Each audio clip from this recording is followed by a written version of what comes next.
Trading trading trading. जिसे देखो वो ट्रेडिंग में घुस रहा है, ये सोच के कि मैं ट्रेडिंग से अपने वेल्थ को इंक्रीज करूंगा। अगर ऐसा है तो फिर इंडिया के 90% ट्रेडर लॉस में क्यों हैं? बाकी के 10% ही ट्रेडिंग से रिटर्न ले पा रहे हैं। नमस्कार दोस्तों, मैं अंकित स्वागत करता हूं सभी का। अगर ये वीडियो आपके इन्वेस्टमेंट की जर्नी में हेल्पफुल होती है तो चैनल को सब्सक्राइब जरूर कर लें। तो आज हम यहाँ बात करने वाले हैं म्यूचुअल फंड इन्वेस्टमेंट के बारे में। तो अगर आप भी 90% लोगों में से आते हैं जो लॉस में है, या एज ए बिगिनर आप अपने पैसों को इन्वेस्टमेंट करना चाहते हैं, तो आज मैं आपको बताऊंगा कि आपको अपने पैसों को एक फिक्स रिटर्न के साथ कहां इन्वेस्ट करना चाहिए। अब यहाँ सबसे पहले आपको एक चीज जाननी होगी कि आपको इन्वेस्टमेंट करना क्यों है। अब जैसे मुझे इन्वेस्टमेंट करना है क्योंकि आने वाले 10 साल बाद मुझे नया घर बनवाना है, नई गाड़ी खरीदनी है, तो ये मेरा गोल है। मैं 10 साल तक म्यूचुअल फंड में इन्वेस्टमेंट करूंगा और 10 साल बाद मेरा पैसा कंपाउंडिंग से कई गुना हो जाएगा, जिससे मैं अपने गोल्स पूरे करूंगा। अगर आप भी इन्वेस्टमेंट करने की सोच रहे हो तो आपको भी सबसे पहले अपना गोल सेट करना होगा। उसके बाद आपका सेकंड स्टेप होना चाहिए कि आपको कितना अमाउंट इन्वेस्टमेंट करना है। आप कितना अमाउंट इन्वेस्टमेंट करना चाहते हैं जिससे आप उसे रेगुलर 10 से 15 साल के लिए रेगुलर इन्वेस्ट कर सकें, क्योंकि इन्वेस्टमेंट में एफडी या म्यूचुअल फंड लॉन्ग टर्म के लिए ही फायदेमंद है, जिसमें आपका पैसा कंपाउंडिंग के जरिए बढ़ता रहता है। इसलिए अपनी इनकम के हिसाब से अपना गोल सेट करें। तो चलिए समझते हैं म्यूचुअल फंड के फंडामेंटल्स को, जिससे आप सिक्योर रिटर्न ले सकते हैं। म्यूचुअल फंड स्टॉक इन्वेस्टमेंट जैसा ही होता है। स्टॉक में आप खुद के एनालिसिस से एक प्रॉफिटेबल स्टॉक पिक करते हैं जिससे वो आपको एक अच्छा रिटर्न दे सके। उसके लिए आपको मार्केट में इन्वेस्टमेंट के थोड़ा टाइम देना पड़ता है, हमेशा अवेयर रहना पड़ता है,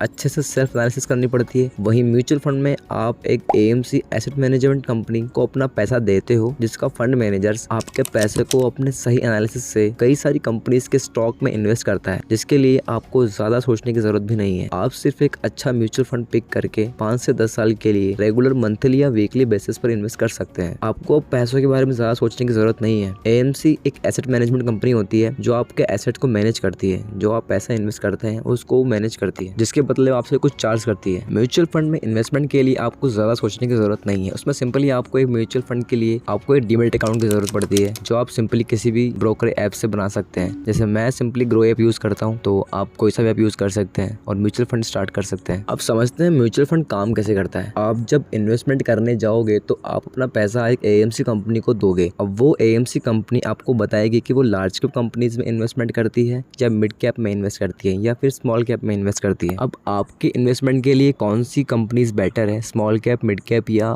लार्ज कैप कंपनीज में से? तो सबसे पहले समझते हैं लार्ज कैप कंपनीज कौन सी होती है। तो लार्ज कैप में इंडिया की टॉप वैल्यूएबल कंपनीज होती हैं, जैसे निफ्टी 50 हो गया, जिसमें इंडिया की टॉप 50 कंपनी लिस्टेड है। अब यहाँ जब मैं एएमसी को अपना पैसा देता हूँ तो एएमसी मेरे पैसे को as a mutual fund large cap companies में इन्वेस्टमेंट करती है। तो एएमसी के फंड मैनेजर उन 50 वैल्यूएबल कंपनीज में से 20 ऐसी कंपनीज पिक करेंगे जो फ्यूचर में अच्छा रिटर्न दे सकें और उसमें मेरा पैसा लगा देंगे।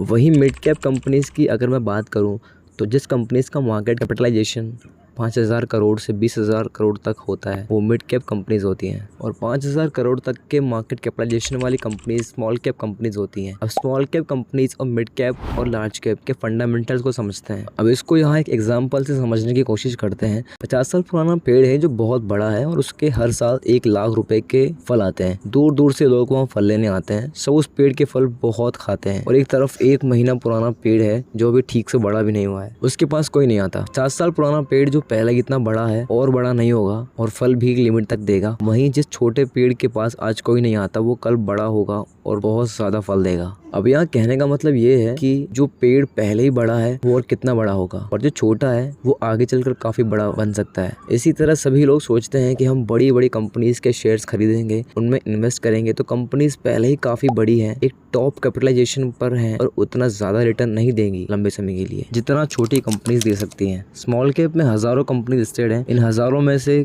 कई हजारों कंपनीज आगे चलकर मल्टी मिलियन कंपनीज बनेगी, कई गुना रिटर्न देगी। बस यहाँ जरूरत है आपको एक सही एनालिसिस की। अपने सही एनालिसिस से स्मॉल कैप कंपनीज में आप काफी अच्छे रिटर्न ले सकते हैं, पर ये थोड़ा रिस्की है क्योंकि स्मॉल कैप में नई कंपनीज होती हैं जिनकी नई स्ट्रेटेजीज होती है, नई फंडामेंटल्स होते हैं, जिन्हें समझना थोड़ा मुश्किल होता है। आपको यहाँ लॉस भी हो सकता है, पर अगर आपने अच्छे से एनालिसिस किया तो लंबे समय के लिए आपको यहाँ लार्ज कैप और मिड कैप के मुकाबले स्मॉल कैप में कई गुना रिटर्न मिल सकता है। 300 से 200% तक का रिटर्न मिल सकता है। इन्वेस्टमेंट बहुत जरूरी होता है लाइफ में, इससे आप अपनी लाइफ में फाइनेंशियल फ्रीडम अचीव कर सकते हैं और फाइनेंशियल डिसिप्लिन भी हो जाते हैं। मार्केट वैल्यूज को समझते हैं, इन्वेस्टमेंट के बारे में जानना, और सबसे अच्छी बात है महंगाई के साथ साथ आपकी वेल्थ भी बढ़ती रहती है, जिससे आपको आगे फाइनेंशियली प्रॉब्लम ज्यादा नहीं होगी। आप अपने 40s में फाइनेंशियली फ्री हो सकते हैं। Thanks for watching.